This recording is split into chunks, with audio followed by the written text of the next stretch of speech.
about, thank you. When we first started discussing about Nutrition Conversations Africa, change at scale was a shared vision. And this is because nutrition in Africa is elemental in the continent achieving growth and sustainability. And so it's our desire that by bringing this conversation closer home, we can rally much needed local action around nutrition and improve systems. We have already a good foundation that's starting to set up. For example, Development Bank's pledges of USD 17 billion. We've got the renewed G7 commitment to lift 500 billion people from chronic hunger, and similarly, an additional pledge of USD 8.5 billion. So the foundation blocks are with us, and the objective of Nutrition Conversations Africa is to encourage sustained conversations about nutrition. We want to raise awareness on the nutrition landscape on the continent. We want to unpack the fantastic innovations that are coming up and addressing malnutrition in Africa, and of course to support stakeholders in policy and advocacy. So we are happy to have you here contributing to this discussion. And to start us off, I would like to introduce the first speaker of the day, who is Dr. Lawrence Haddad. He is and has been GAIN's Executive Director since 2016. And from 2020, he also chairs Action Track 1 of the United Nations Food Systems Summit to ensure access to safe and nutritious food for all. Additionally, he's a co-convener of the Standing Together for Nutrition, and in June 2018, won the World Food Prize alongside David Nabarro, who is a former special advisor to the UN Secretary General. So unfortunately, due to conflicting commitments, Dr. Haddad was not able to be here in person today. And however, he offers his full support for the launch of this platform, and will be giving his remarks to today's discussion through this recorded message.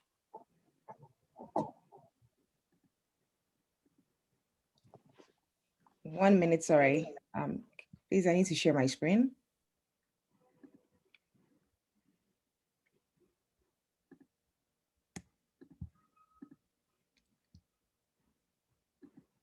Good morning, good afternoon, good evening, everybody. My name is Lawrence Haddad. I'm the Executive Director of the Global Alliance for Improved Nutrition, or GAIN. I'm delighted to be here with you, at least in video. I wanted to talk a bit about the African Continent Free Trade Agreement, which came into effect on the 1st of January this year. I think it's a massive opportunity for small and medium enterprises in Africa, especially those that are producing and supplying nutritious foods. The agreement covers, or at least promises to cover 55 countries, 1.3 billion people with a combined GDP of about $3.4 trillion. That's a massive market for SMEs to particularly draw from and supply to. Now, why SMEs? Well, SMEs are essentially the backbone of most food systems in Africa. They are certainly the source of most food that is purchased by consumers in Africa, especially those from lower and middle income groups. And they need support, they need opportunities to grow and to shape their food systems so that they are much more sustainable, much more equitable, and much more nutritious than the food systems that many European and North American countries have. So how can the agreement help them? Well, first of all, it can help them to speak with a more collective voice. More and more will be thinking about how African SMEs can speak and lobby and articulate their needs. And it seems to me that the SMEs in the different SUN business networks, scaling up nutrition business networks, could think about a regional African SUN business network. I think that would be really interesting. That would, by my count, that would pull together at least 2,000 SMEs. And I think those 2,000 SMEs would really have a strong voice within that free trade agreement and with other regional organizations like the African Development Bank, which will inevitably become even more important under this new agreement. Second thing I think they can do is to begin thinking about their neighborhoods, not just their nations, but their neighbors, the neighbors around them. So for example, in Kenya, the consumption of vegetables is double what it is in the neighboring Uganda. can Kenyan SMEs begin to think now about selling into Uganda, given the free trade agreements? They can, and in doing so, that's not necessarily bad for the Ugandan producers of vegetables, because the Ugandan producers will wake up to the fact that there is a potential market there, and that in a sense, the Kenyan growers will have de-risked the space for the Ugandan growers. And then finally, I think the free trade agreement will really help SMEs begin to link more carefully and more closely and more deliberately with Pan-African organizations like the African Union, the African Union Commission, the NEPAD program, the African Development Bank. These are institutions that have a Pan-African perspective, and now SMEs have a Pan-African market to draw from, inputs and outputs. And I think they should take full advantage of that. And through perhaps an African Sun Business Network, they can begin to articulate their needs with these other Pan-African institutions. So I think this agreement is a great opportunity for SMEs in Africa, especially those producing nutritious foods, because nutritious foods really need to be traded. They are often, you find too many of them in one place and not enough in another place. And if you don't sort that out, the nutritious foods, because they are perishable, will rot and be lost. So I think trade is really important, especially within Africa, especially for SMEs, and especially for SMEs that are in the nutritious food business. Thank you.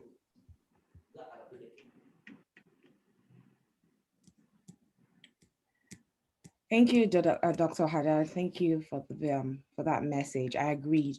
The trade agreement is an opportunity for Africa SMEs to speak with a more collective voice, and that's why we created NCAfrica. That is what NCAfrica is about. Opportunity to trade around our neighborhood and enable SME link more closely with Pan-African organizations. I'm pleased to introduce Dr. Martin Frick to give an opening remark. He will be representing Dr. Agnes Kalibata this morning, or this afternoon. Dr. Martin Frick is the Deputy of the UN Secretary General, Special Envoy for the 2021 Food System Summit. Prior to this, he served as the Senior Director of UN Climate Change, where he was overseeing the implementation of the Paris Agreement and the Secretarial Climate Action Work. As Program Director for the former Secretary General Kofi Annan's Foundation, he developed the founding narrative of climate justice. As an ambassador to the international organization based in Germany, he helped build up the UN Sustainability Hub in Bonn. Welcome, Dr. Frick. Wandie, thank you very much, and a pleasure to be here. Lawrence has just outlined the opportunity that the new agreement is for small and medium enterprises, and I think he forgot to mention one aspect of SMEs, which I find incredibly interesting, which is the ability of SMEs to innovate. They are small, they are nimble, they are often young, and they have exciting opportunities really to turn food systems around. And with open borders now, the business opportunities are massive, and that's a win-win situation. That is for the people who run SMEs to explore new markets, to go into niches where nutritious food is absolutely necessary. And it's also a better opportunity for customers to really have access to the nutritious food that they actually need. There is a lot of discussion currently going on, and you might know that in less than 2 weeks, we have the pre-summit of the UN Food System Summit. And this Food System Summit was convened by the Secretary General, particularly recognizing that food is so much more than a basic need. It is the biggest employer on the planet. It is the biggest, also unfortunately, the biggest polluter in terms of climate. It is the biggest killer of biodiversity. It is the biggest driver of deforestation. It's the biggest user of water, and so on and so forth. But it would also be the biggest driver of biodiversity. It would be the biggest solution for the climate crisis. It could be, and this is very much about the SMEs, the biggest opportunity, particularly in Africa, to provide livelihoods to young people, to provide jobs and possibility and opportunity to young people. And this is why we have been starting an engagement process, which is very different from other UN summits, in inviting countries to host their own sort of smaller summits, their food system summit dialogues all over the continent and all over the world, in fact. We have 140 countries who are now committed to do national level food system summit dialogues. And I will put in the chat box all of the web links you need to find those, because I would very much like to encourage all of you to participate in this national level dialogues, to enter into discussions with your governments about the possibilities you can provide to share with your governments what you need to better operate, and also what needs to stop, what's holding you back as businesses.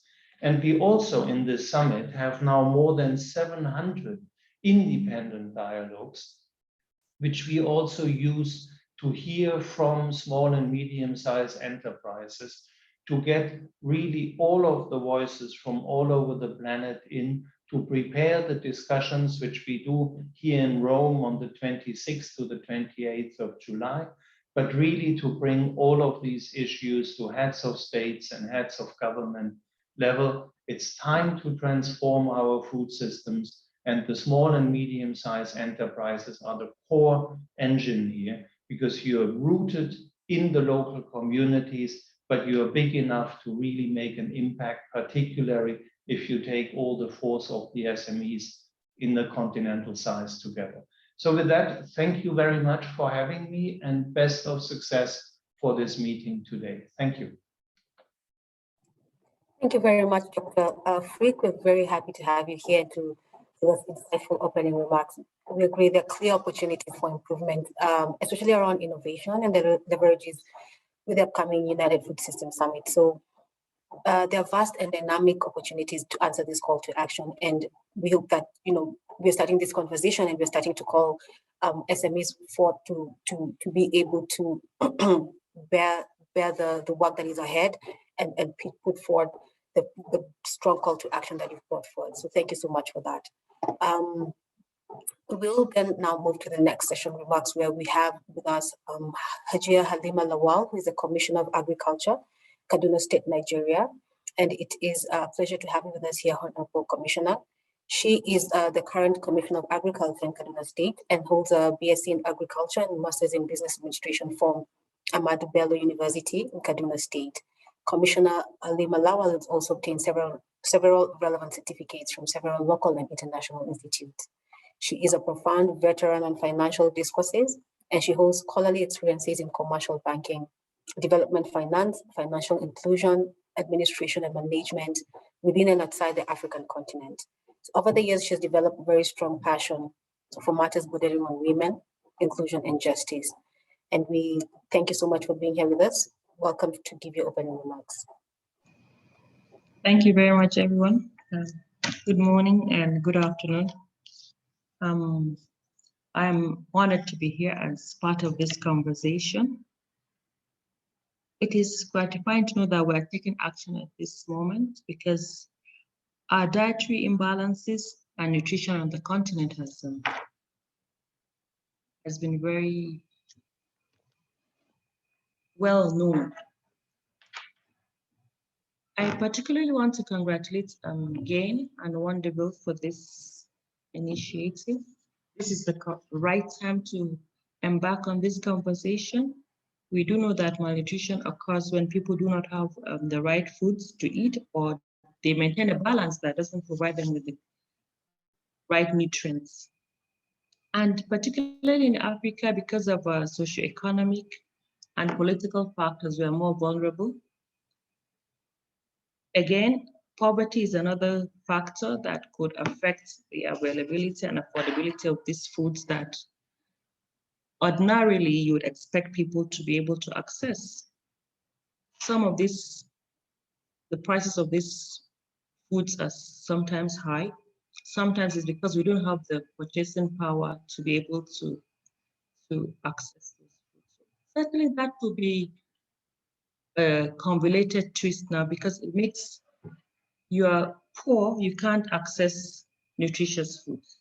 And then malnutrition hinders you from your productivity. So again, you are exacerbating the poverty situation. So it's like a vicious cycle. And we do know the risk associated with that. It could be, especially for children who are most vulnerable, weight loss, lowered immunity to diseases. And again, that makes the cycle more profound for us. And in severe cases, we could even see malnutrition leading to death. So, but at the national level, it of course has dire consequences for us, because as we try to improve on our economic experiences, we see that economic growth is hampered, mortality rates are high, and certainly our health costs are now rising, because you now have to use more money to take care of the sick amongst us as a result of that malnutrition. So certainly it's very expensive to solve this problem, but we can all reduce that incidence as Africans if we do some more cross-cutting conversations such as this that we're having between nutritionists and people that produce the agriculturalists, intersectoral coordination to bridge that gap. So we need to look at nutrition programs in the health sector being in tandem with policies or our food security programs in the agricultural sector. So that could be through stakeholder engagement, collaborations, conversations such as this that will bring that issue to the front burner. So by doing that, we can promote the right foods to be produced and brought to the table that are necessary to improving nutrition issues for us on the continent. Where reviewing our strategies, of course, as countries, and considering more effective nutrition-specific foods, either through supplementation or fortification. But I think with the right commitment, we can achieve that, and of course, with longer-term planning. The commitment of African countries to double agricultural productivity and scale up innovations to addressing hunger and improving food security is a potent vehicle for that, tackling poor nutrition. And the G7 countries pledged to provide multi-sector funding is also a positive development in that regard. So, but as governments, we need to take up our responsibilities and be more committed and provide more funding. But how do we support nutrition investments? For us in Kaduna State, we have provided a cross-department nutrition policy with the support of GAIN and with alignment with the federal government. Specifically the Ministry of Agriculture and Rural Resources were able to domesticate the agricultural sector food security and nutrition strategy of the ministry. Through that, we raised farmers' awareness to cultivate and consume nutritious foods.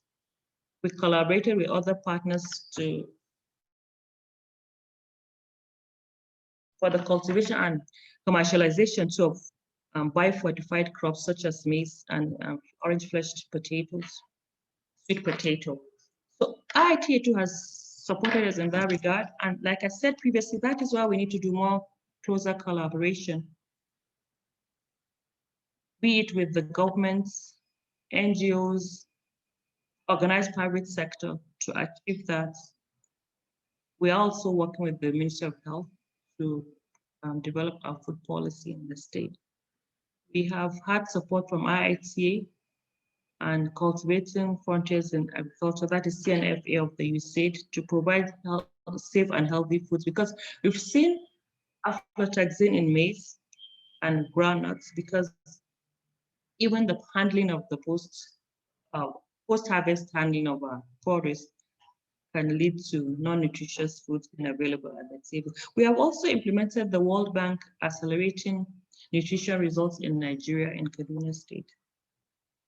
We have a one-off response to emergency nutrition issues that came up as a result of the survey that we have a lot of stunting malnutrition in Kaduna State, particularly this is one of the worst cases for the northwest of the country, but Kaduna State is like the best of the worst in that report. So that Kaduna State Emergency Nutrition and Action Plan was a direct response to that. For SMEs, we've tried to provide an enabling environment for them to thrive. We know their important role in economic developments, employment generation, agricultural productivity. So with the coming up of the African Continental Free Trade Area, we're expecting to see that as tariffs are lowered and barriers are broken, that SMEs will have the opportunity to specialize in food baskets that will be country specific or that is competitive to their country. So I expect to see, I think Dr. Frick mentioned Uganda, or was it? Nigeria will take advantage of that and be more competitive, and including, of course, market access. They'll have a wider market. Certainly, we expect that the value chain to be more developed in a structured manner. So SMEs should be able to increase their sales and businesses, attract foreign partners, because once they come as a pan-African market, they can now be able to bargain better and attract foreign investments. Certainly that way, the capacity would also be increased and they would reach more consumers. So we expect SMEs to witness some economics of scale so that as they catalyze, they'll be able to transform and adopt innovation and technology in their businesses. We are happy to be here, and we hope that this conversation will drive more engagement and advocacy for sustainable ag solution to our nutrition issues in Africa. That should involve more actions that SMEs will be able to leverage upon for their growth, and ultimately we can have abundant food supply, higher incomes, and sustainable good health on the continent. Which is all a successful deliberation, and assure you about continued cooperation. Thank you very much, Lawal, for your comments and for your reflections. As you have rightly highlighted, the challenges around nutrition in Africa are immense, and it deeply reflects the voice and foundation for this particular platform, Nutrition Conversations Africa. And as you say, therein are the challenges, but the opportunities. Policy action, multi-stakeholder collaboration, commitment, those are the things that we'll be looking forward to raising our voice towards. And we appreciate your presence and your time in this as a panel for this session. We would like to now move over to Ms. Leah Kagwara, who is a country director for GAIN in Kenya. And she give us a remark. She has provided organizational leadership and continues to do so at GAIN Kenya, and for effective delivery of food system programs that address malnutrition in Kenya. And she is the chair of the Scaling Up Nutrition Business Network as well, a platform that brings together government, the private sector, and the development actors with a focus on food and nutrition. Karibu sana there in Swahili, and that is DC. Welcome. Thank you. I hope you can hear me, Grace. I had a problem previously. Thank you. Thank you so much. It's a real pleasure to be here to talk about this. We have been having these conversations in the last while with quite a number of key stakeholders. And I'd just like to share a few things. Actually, I would like to share my screen very briefly. I hope I will get the right one. Yes, can you see that now? Yes. Yeah, and I'm not gonna talk so much about GAIN. There are a number of us here from GAIN, and I know that GAIN is probably very well known by most of the participants, but what we do now to share, let me just remove something from the screen so that I can do a slideshow. Exactly. Oh, sorry, I can't reach that. Okay, I'll just keep on moving on, don't worry, so that I can save time. So the Global Alliance for Improved Nutrition, actually, we concern ourselves actually with addressing malnutrition. I'm really pleased to hear what, especially the last concluded speaker has talked about. We need to actually take an action on malnutrition. I want to bring you a scenario that I thought we should all see. I know there might be some people from Kenya on the call and people from around Africa. I thought this would be interesting for all of us to think about. In a recent study called The Cost of Hunger in Kenya, led by some UNs and a number of development partners and government, we realized that the economic cost of malnutrition, the economic impact is so huge that we are actually losing 373.9 billion Kenya shillings in terms of health, education, and productivity. I'd like you to know this is the budget that actually goes into all our country for the subnational governments to be able to run development, to support education, health, infrastructure, etc. It's actually slightly less than this. And because of not addressing malnutrition, we are losing this as a country from an economic sense. And it is still being estimated that by 2030, we'll continue losing even more. And the effects of malnutrition are especially concerning right now on health. One speaker has already mentioned that, on education and on economic development. These are things that many of us know. The question remains, what do we need to do? The previous speaker has just spoken very well about addressing food systems. At GAIN, and especially in GAIN Kenya, we are thinking we need to change the situation by changing the affordability, availability, desirability of nutritious foods. If we are going to do that, if we are going to make nutritious food affordable and available so that we can turn around the situation that is being made worse by malnutrition, we have to address food systems. Who is food systems? On this, and many of you might have seen this many times, it's a global report. The drivers of food systems, when we start to think at GAIN, we realize that many of them are businesses. Most of them are businesses. SMEs are playing a huge role in any country in Africa, contributing to over 70% of GDPs, 70% of food being consumed, etc. So if you look at this, you can see that all these items included here, they have something to do with the business. And many of these actually happen to be SMEs. But as we have realized, food system actors are not working well enough. They are not working. They're not doing as they should be doing. So if many of those are businesses and SMEs, don't we need to be doing something? And so this conversation is so prime. And so we propose to do three things that are pretty obvious. Sometimes they sound obvious, but they're not easy when it comes to actual practice, as I've already mentioned on a previous slide, to increase demand, to increase access, and an enabling environment. And I just want to go to this last slide and talk a little more about that. We are talking about SMEs today, but I want to suggest that we move this conversation beyond SMEs. Let's talk about public-private engagement. Government is key. The previous speaker, who is a government person, I think I didn't quite get her title, has really emphasized on the role that government is playing. And so here we are saying, we need to speak with governments. We need to engage governments to create an enabling environment, to make it easy for SMEs to provide, to avail, to process, to label, to do all these other things so that nutritious food can be more accessible. But besides government, civil society is playing a key role, and sometimes no attention is paid to what they're doing. Civil society, international organizations supporting a lot of agribusiness, work on the farm, increase productivity, and many of those that we interact with, many times we find that nutrition was not a question that was brought on the table when programs were being designed. But finally, I just want to say, engaging SMEs in the right way, and I just want to emphasize how we do it at GAIN. We work quite closely with SMEs because we realize that they are very, very crucial to local food systems. In the local food system, cycle we've just seen, they are a key actor.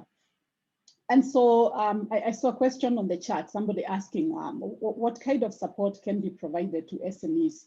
And what we do is actually provide technical, make sure that they are more knowledgeable. They are getting innovative.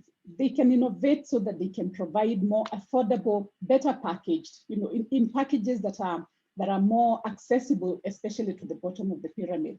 We provide financial assistance, but not just to give grants. It's financial assistance that's well thought through. We've gone through all the assessment and ensured that this SME can absorb productively whatever financial assistance, but also can be able to finance gaps or can access finance elsewhere. We support them to build demand for products that they're working with.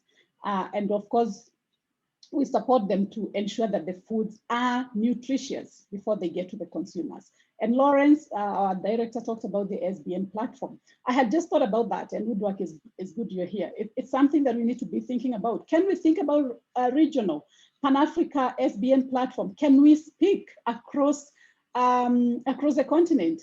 When I showed you the expenditure of the cost of hunger report, I was thinking, what's happening in other African countries? We would like to see those figures. We would like to look at each country. Can we then put our heads together, bring our SMEs on the same platform, share learning, share networks, linkages where we can get more support, etc. And so with those few remarks, excuse me,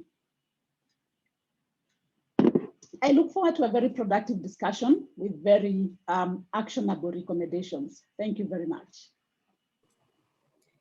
So much, Ms. Kagwara. You're putting this in such clear perspective and ended that session on such a high note, because I believe all of us can agree that as a continent, a multi-sectoral approach is critical in transforming our food systems. And you've given us an opportunity to think, you have given Kenya as a case study, but what indeed is happening in other African countries. And that is what Nutrition Conversations Africa platform is about, where we can all come together, drive these conversations, put together this information and knowledge for all of us to learn from and to be able to build upon.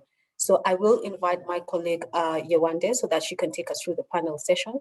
And then we shall have towards the end of the session, the questions and answer briefly. So continue to put in your questions and answers, your questions in the chat box. Thank you so much. Thank you, Grace. So our topic for this session is how nutritious food SMEs can leverage on the African Continental Free Trade Area. And I like some of the points Leah had mentioned. This would actually set the scene for that. So joining us today, we have 4 distinguished panelists. Please continue to put your questions in the Q&A box. I see a lot of questions in the chat box. Please put it in the Q&A box.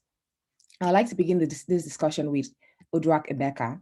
She is the African Manager for the Scaling Up Nutrition Business Network, SBN, a leading private sector focused nutrition initiative, which drives private sector contribution to improve nutrition in line with the priorities of government.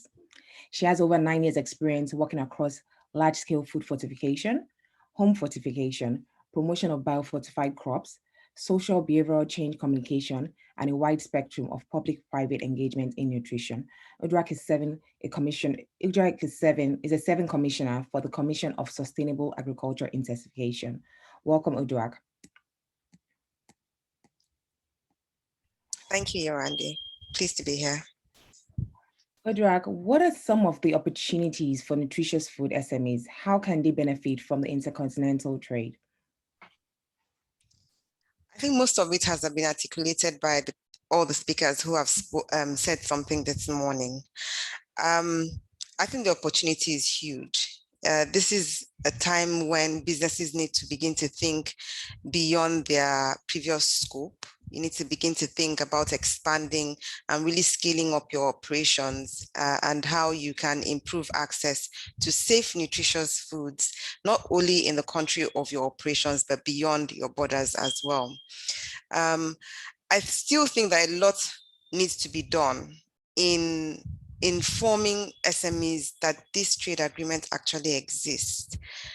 Now, it's one thing for us in the development sector to know this and to have this understanding, but a lot more awareness needs to be done to really drive the information to the grassroots about the opportunities that exist with this trade, with the ratification of this trade agreement. Now, various government bodies have made pledges about supports that will be made available once the trade agreement being Pan-African trade kicks off. And it's a time for SMEs to really broaden their knowledge of these support systems and mechanisms and take advantage of them.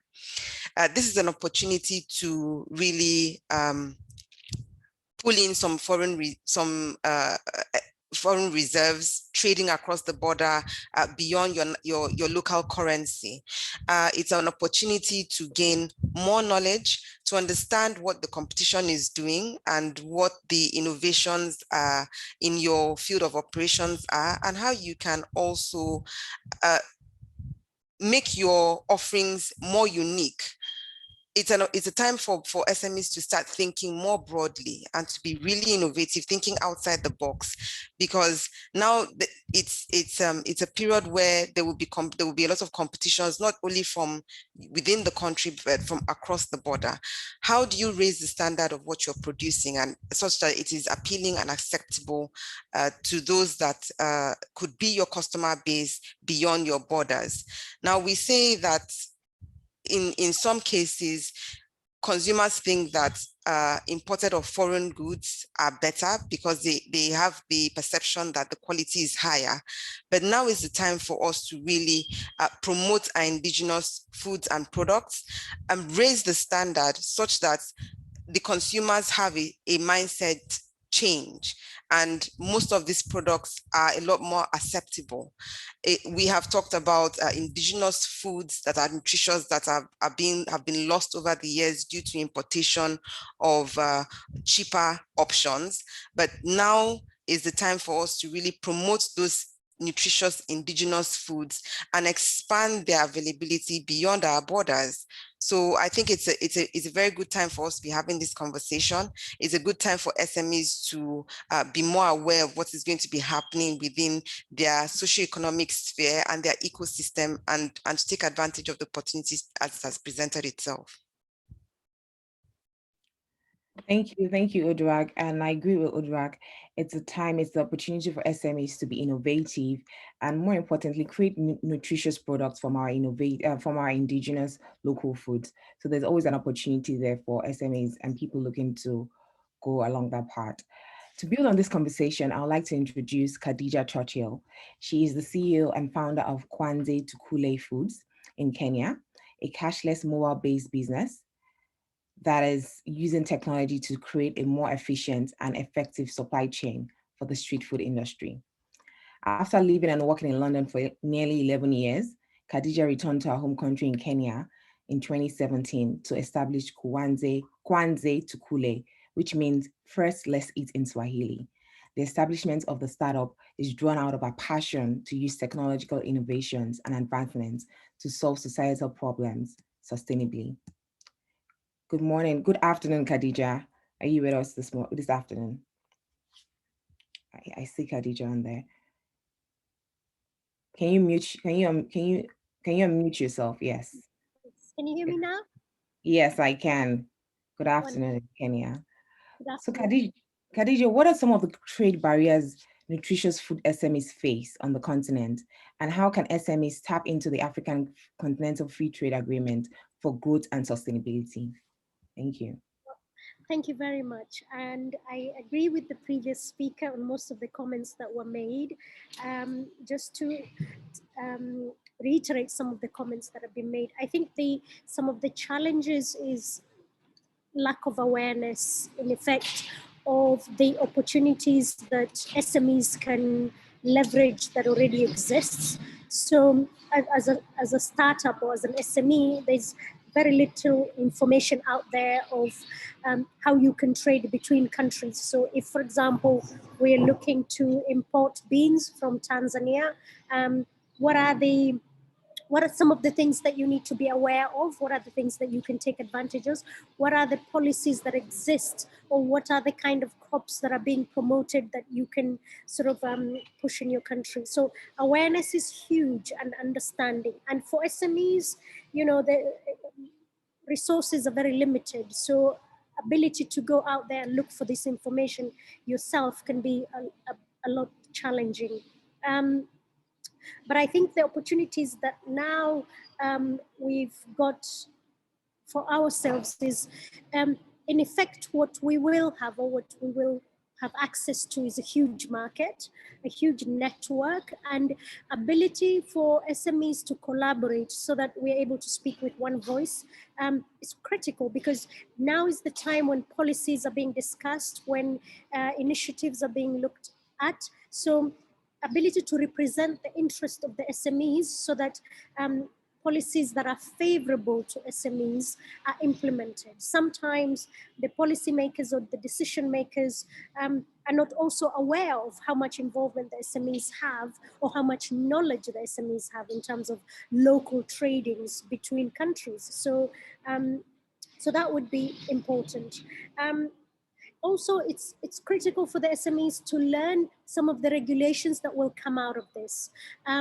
In effect, there will be laws that will promote some certain practices of trades, and there will be laws that will prevent some certain aspects of practices and trades. So ability to know what those are and then take advantage or leverage that to grow your business is critical. So as I said, I think it's a huge opportunity. The collaboration bit would be critical to enable SMEs, A, understand what is out there, B, know how to leverage, and C, how to collaborate to take advantage or leverage those opportunities to grow businesses further. Thank you. Thank you, Khadija. Thank you. And I agree with you. Awareness, advocacy, and policy are key areas for improvement for SMEs, and collaboration is critical, is key for us to be able to thrive in this economy. So thank you very much for that. I see the questions in the Q&A box. Please continue to put your questions in the Q&A box. For the next speaker, I'd like to introduce Dr. Martin Fregene. He's the Director of Agriculture and Agro-Industry at African Development Bank. Dr. Fregene developed the first molecular genetic map of cassava and started the development of improved cassava varieties for various agroecologicals of Africa, Asia, and Latin America. He began his career at IITA Ibadan, where he was a recipient of the Rockefeller Foundation postdoctoral fellowship on genetic mapping. That took him to the International Center for Tropic Agriculture. After CIAT, he joined the BioCassava Plus project at the Danford Center, where he rose to the position of director for the project. Dr. Fregene, good morning in your time here. Are you with us this morning? Yes, good morning, Wandie. Dr. Fregene. Dr. Fregene, access to finance is one of the challenges facing the nutrition landscape. What are the financing opportunities available for nutritious food SMEs in Africa? Yes, no, thank you very much, Wandie, for the invitation, and it was good to hear Lawrence, Haddad, and David Frick and other speakers talk about the importance of SMEs. SMEs, as you know, play a critical role in food systems. It's estimated that 80% of all food consumed in Africa goes through the hands of SMEs. Unfortunately, they are faced with several challenges, including financing that I will address. And since the onset of COVID-19 pandemic, SMEs have been hard hit. The restrictions on movements and also cross-border trade have really affected them. As Lawrence Haddad said earlier, SMEs are very important for cross-border trade. There's some food baskets in Africa. For example, Uganda is a food basket, Zambia is a food basket, and all around South Sudan, for Uganda, Kenya, they all get food, and it's mostly handled by SMEs. Same also in Zambia, in DRC, Angola, they all get food, and it's also handled by SMEs. SMEs are extremely important. And just if I talk about finance, the Africa Continental Free Trade area has actually created huge opportunities, because once we can get over the obstacles like food safety certification, road infrastructure, cross-border trades, and then also things like digitization of export-import processes, SME, you're going to open a huge opportunities for SMEs. But before I come to all that, let me just talk about financing. SMEs, like have also been called the missing middle. They usually require financing from anything as low as $2,000 all the way to $2 million. And most commercial banks, are kind of worried about financing them. So what we have done at the bank is threefold. The first one is what we call the wholesale credit guarantee schemes. We offer banks to cover up to 80% in some instances of their losses if they lend to SMEs. So we have the Africa Credit Guarantee Fund that was set up way back with the support of the Danish government and Spanish government. And they actually provide wholesale guarantees to many, many commercial banks in Africa. We also have recently launched our AFAWA, that's a facility for women in agriculture that again also provides wholesale guarantees. AFAWA is about $300 million, and we hope to leverage 5 to up to 10 times financing for commercial banks through wholesale guarantees. So that's the very first one, wholesale guarantee programs. In the second one, we also realized that SMEs require direct cash also. So we have launched what we call the Agribusiness Deal Room that actually complements efforts of banks. The Agribusiness Deal Room actually tries to get equity for SMEs. And this operates as our African Investment Forum that holds every year in Johannesburg, South Africa. And we have been successful to mobilize direct equity for several SMEs. Also, we also have, specifically for Kenya, the African Development Bank provided a line of credit of $100 million to Equity Group Holdings to actually support SMEs. And that loan is targeted to SMEs. Again, we realize that some of these SMEs are not in agriculture, so we have created what we call the Africa Financing Facility for Food and Nutrition Security. This is a new fund that is going to be announced at the UN Food Systems Summit in September by our president, Dr. Adesina. And that fund actually is going to target specifically SMEs. We're also working with others, including again and many others on the catalytic financing for SMEs, again, under the auspices of the United Nations Food Systems Summit.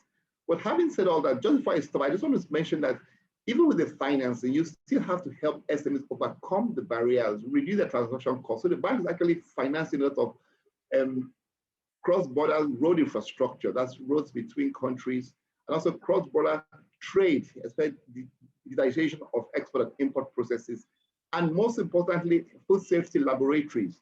Often before you try and move food across borders, you'll be asked for certification of the safety of that food. The commissioner from the Kaduna State was talking about the aflatoxin in maize. Those food safety certifications actually helps to guide against such things coming. The bank is actually financing 11 food safety laboratories under the AUC to actually provide certification for cross-border trade. Let me stop here. I'm back to you, Wandie. Thank you, Dr. Fregene. Thank you. And I like that you have mentioned some of the programs available from the AfDB. And I want to make sure that entrepreneurs, SMEs are able to take advantage of these programs and the new upcoming program. So thank you for that. Now I'd like to turn to Mike Khunga, a nutrition professional with many years experience working with civil societies, private sector, and government to address high levels of malnutrition in Malawi. Mike is a strong youth leader for nutrition, youth champion for Ask for Food, Ask for Change campaign, and he currently serves as the vice chair for the UN Food Systems Summit Action Track 5. Mike Khunga, welcome. Thanks so much. Thanks so much, Andy. Mike, how can we get more youths like you, very impressive resume, more youths like you motivated to be value chain actors in developing nutritious, innovative foods? Well, thanks so much. And I think from that question, a lot of previous speakers have already tackled, especially on the angle of finance.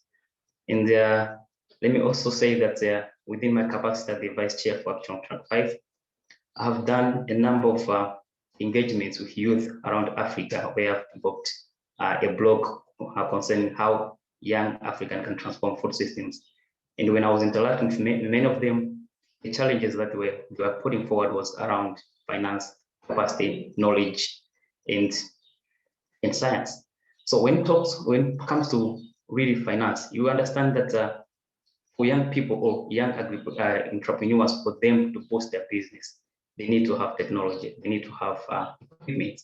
But how much do they access loans or money to boost their business?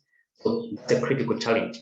And with this trade opportunity that is in place, we need to really think of how we can empower young people to be able to access loans. We talk of the microfinancing.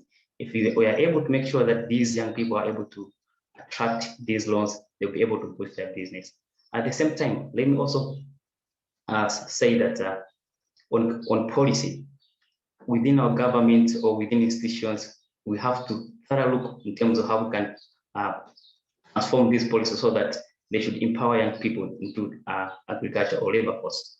For instance, you understand that agriculture is the most probably a system or where young people, a lot of young people are working, but you also know that around 39% actually of young Africans are extremely poor or moderate poor, and these are the ones who are involved in agriculture. So we need to really think of how we can incentivize agriculture so that it should be able to attract young people. Talking of how we can use the modern technologies for farming, for processing, so that young people should be able to be empowered. And the previous speaker talked of knowledge. Knowledge is a key, and we really understand that a lot of people are attracted to buying foods outside because they don't trust foods which are in Africa. So we need to think of how we can empower even the young people in the grassroots level to really understand that every food that is produced within the area should be able to nourish them. So we also need to think of policies around that. And the least one, which maybe I need to focus especially on this African trade opportunity, is the barrier or is the equal opportunity for even young entrepreneurs in the grassroots aspect. So you understand that when we talk about SMEs, we should not only focus the SMEs who we know in the cities or within our district, but we should also really to narrow down to the grassroots level to really understand what are the products which are produced by young agri-entrepreneurs in these rural areas, and how can we empower them for them to be able to have the same opportunity as the big SMEs to participate in trade. Once we really strike the balance between the two, we'll be able to champion young people into agriculture and even into trade. Thanks so much. Thank you, Mike. Thank you. And it's critical for inclusion to include SMEs in remote areas. So that is key. Thank you very much for that. And what I would like to say is I want SMEs or entrepreneurs to think when they're being creative and being innovative, they're just not thinking of creating a food, but they're also thinking of nutrition as key, important role. Thank you to all the discussants for your insight and perspective. I'll let Grace take over from here as we transition into the Q&A session. Thank you. Thank you so much. I mean, I know we only have 4 minutes to the top of the hour, but the questions are many. There's a lot of engagement on the Q&A chat, so I'll select a few, and I have reached out to the panelists directly to take some of the questions. Those that will not be answered at this session, I encourage you to reach out to us, the organizers, separately, and we will do all we can to get you the responses that you require. So I'll begin with a question that was raised in 2 parts that I have selected for Uduak.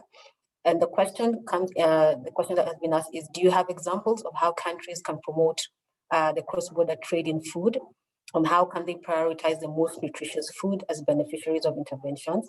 And then the second part, the question is asking, is any sub-region in Africa leading the way in promoting export markets for agri-food SMEs? And if they are, what are they doing that other regions and countries may learn from? Over to you, Uduak. So now, how do we promote how can countries promote the cross-border trade in food? I think first and foremost, it's to educate the businesses on what the cross-border standards are. So what standard should your food products be at for you to be able to export from your country to another country, and then support businesses to be able to raise the standard of their products, such that they are acceptable across the border. What was the second part of the question? Oh, and then it's asking how can they prioritize the most nutritious foods? Now, what is most nutritious? It varies from one context to the other. I think it's important for us to have nutrient profiling of foods, and when that is done, you can then have a better understanding of what your potential customer country prioritizes in terms of their needs, their nutritional needs, because what is a public health issue in one country may not be a public health issue in another country. So it's understanding what are the priorities in these various markets, and how do you then prioritize what you should be exporting to these different markets. Then the second question is on the sub-region in Africa leading the way in promoting export markets for agri-food SMEs. Now, when I think about exporting food, the first country that comes to my mind, and a lot of data has shown this, is South Africa. South Africa has put a lot of effort in place to support their businesses, to improve the quality of their foods. Their packaging alone is so attractive and makes them compete significantly on the shelves of products or market shelves against products in other countries. So this is something that South Africa has done very well. The government has invested substantially in market intelligence for their businesses. So there are reports that are provided to private sector that provides them on market insights into what is required, what is being requested in other countries, what are consumer behavioral patterns in other countries, such that the businesses in South Africa can utilize these reports and target the production of their food products, the packaging such that it is more appealing, and also the price points, because across Africa, consumers are very price sensitive. And so if you have infrastructure in your country that drives down your cost of production, then your product becomes competitive when it goes across the border. And South Africa has done that very well. I mean, we're talking about things like even investments in laboratories where businesses can take their products for analysis, understand what the nutritional content of their product is, and then know if that product can then go across the border. So we can, borrow a leaf from what South Africa has done, the kind of investments they have made across the continent, and see how we can support our SMEs to also be as competitive. Thank you. Thank you, Uduak. We have a question here that is touching on markets, which I would like to bring to your attention, Ms. Kagwara, because I know you have done quite a significant work in that area, where one of the participants would like to know, asks, a lot of the SMEs are in the informal sector, and by extension, the informal sector loses out on benefits from the public sector. So can anyone share ideas on how African SMEs, especially those in the informal sector, can integrate into formal markets? And what do they need to become formalized before they can do so? Yeah, interesting question. That, as I mentioned, that we provide our SMEs a platform. Of course, SBN, the Sun Business Network, in many places where GAIN or WFP is working. So if GAIN is not in your country, you could check WFP if they have that platform. What we're trying to do with our SMEs is actually to make sure they become formal. When we meet them, many of them are very basic. I think some speakers have already mentioned that. They are not even, some are not even bankable. They may be putting some money in the bank, but very informally. Some don't have any documentation at all. So when I talked about technical support, this is the kind of thing we try to do. So when we realize that an SME has potential to grow, we bring on experts to help them to get more formalized, to get more, technical, to begin behaving like a business that can be attractive, fundable, bankable, etc. And that doesn't stop there. We, as Uduak is mentioning, we also try to support them to get innovative. Sometimes they're doing basic things. They're just doing milk. They're just selling milk, in its basic form. Can they get a bit more innovative to get that milk processed, pasteurized, packaged? Can they make yogurt? Can fortify yogurt? I just used an example of milk, but there are many other things that they do. Khadija here, who is on the call, is one of our SMEs who is using improved technology to actually bring safe and nutritious food on the streets to casual workers. So the last thing that we actually do is to help them get onto the market.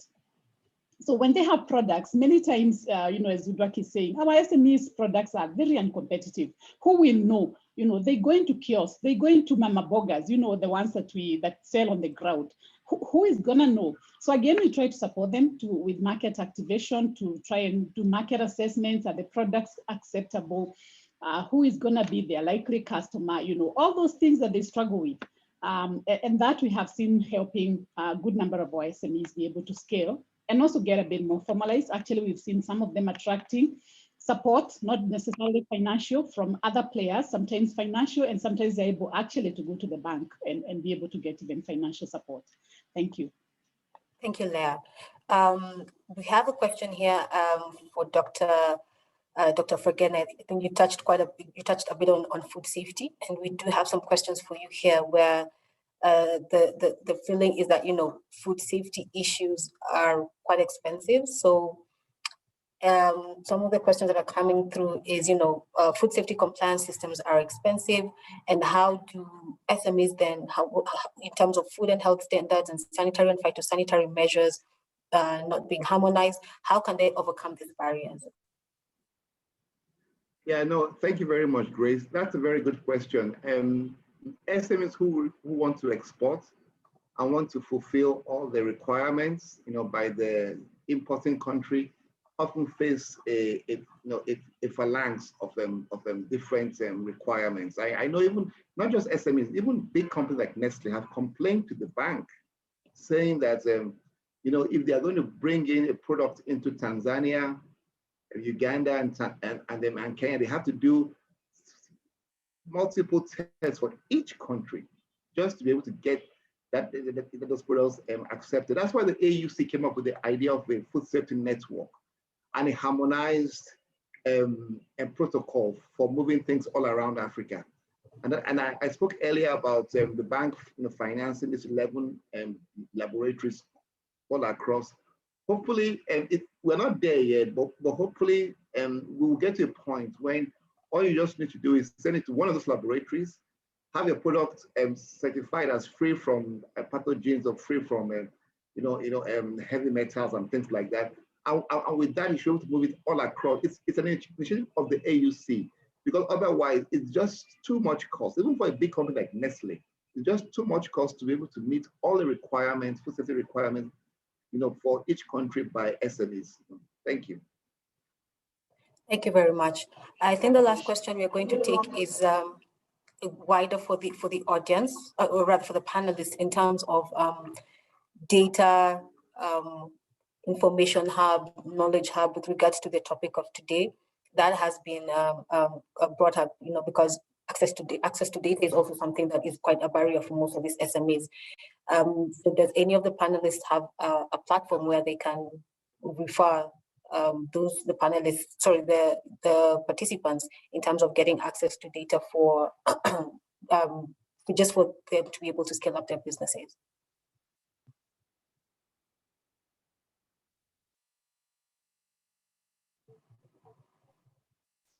Sorry, Grace, the question is vague. Data to scale up business. So let me actually read it as is. Please. Smallholder farmers produce up to 70% of Africa's food, yet advancement in technology and access to data that can provide solutions to see to the few large-scale farmers who can avoid it. So how can we get it to the majority producers who can't? I don't know if that is clear now. Well, I think data resides within multiple silos, and knowing where to go to access data is one thing, and being able to interpret that data is something else. So in various countries, you may have bureaus of statistics who are responsible for collecting data and supporting potential users on how to interpret that data. For agribusinesses, the natural gravitation is towards their ministries of agriculture, who have departments that are also responsible for collecting data and also supporting farmers to use that data. And in some cases, you have farmer associations that also have access to this data. So I think being able to connect with the relevant mechanisms or platforms who, frequently collect data would be something that is important.